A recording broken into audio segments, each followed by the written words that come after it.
নমস্কার বন্ধুরা, কেমন আছেন আপনারা সবাই? সবাই ভালো তো?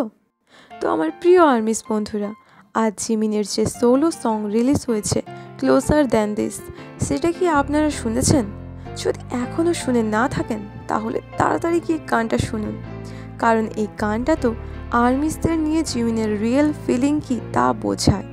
আর আপনারা যদি এই গানটার রিয়েল বাংলা মিনিং জানতে চান তাহলে আমাকে প্লিজ কমেন্ট করে জানাবেন, তাহলে আমি আপনাদের জন্য ভিডিওটা নিশ্চয়ই বানিয়ে দেব। তোমরা যারা এখনও চ্যানেলটা সাবস্ক্রাইব করোনি তারা প্লিজ চ্যানেলটা সাবস্ক্রাইব করে দাও, কারণ এই রকমই নতুন নতুন বিটিএসের রিলেটেড ভিডিও আমি এখানে বানাতে থাকি।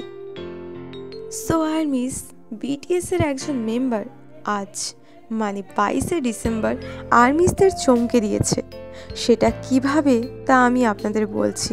বিটিএস মেম্বার জেহোপ আজ দুপুরে ইনস্টাগ্রামে পোস্ট করেছেন এবং স্টোরিও দিয়েছেন। তো আপনাদের মধ্যে অনেকেই ভাবছেন হয়তো যে জেহোপ তো মিলিটারিতে আছেন, তাহলে তিনি পোস্ট করলেন কিভাবে? জেহোপ কি কোনো ভ্যাকেশনে গেছেন? সো আর্মিস, আমি আপনাদের বলে দিই যে জেহোপ মিলিটারিতে থাকলেও তিনি কিন্তু মোবাইল ব্যবহার করতে পারবেন, কারণ মিলিটারিতে মোবাইল এবং ইন্টারনেট দুটোরই পারমিশন আছে।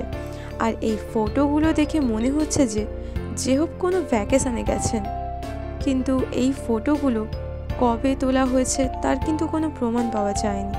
তাই হতেই পারে যে জেহোপ হয়তো মিলিটারিতে ছুটি নিয়ে ভ্যাকেশনে গেছেন, বা এটাও হতে পারে যে তিনি আগে ভ্যাকেশনে গিয়েছিলেন আর সেই ফটোগুলো তিনি এখন পোস্ট করছেন।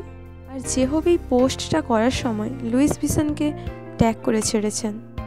সো আমার আর্মিস বন্ধুরা, তোমাদের যদি এই ভিডিওটা ভালো লেগে থাকে তাহলে আমাকে কমেন্টে জানাও।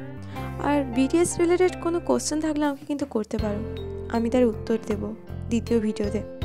তো সবাই সুস্থ থাকো, দেখা হচ্ছে পরের ভিডিওতে।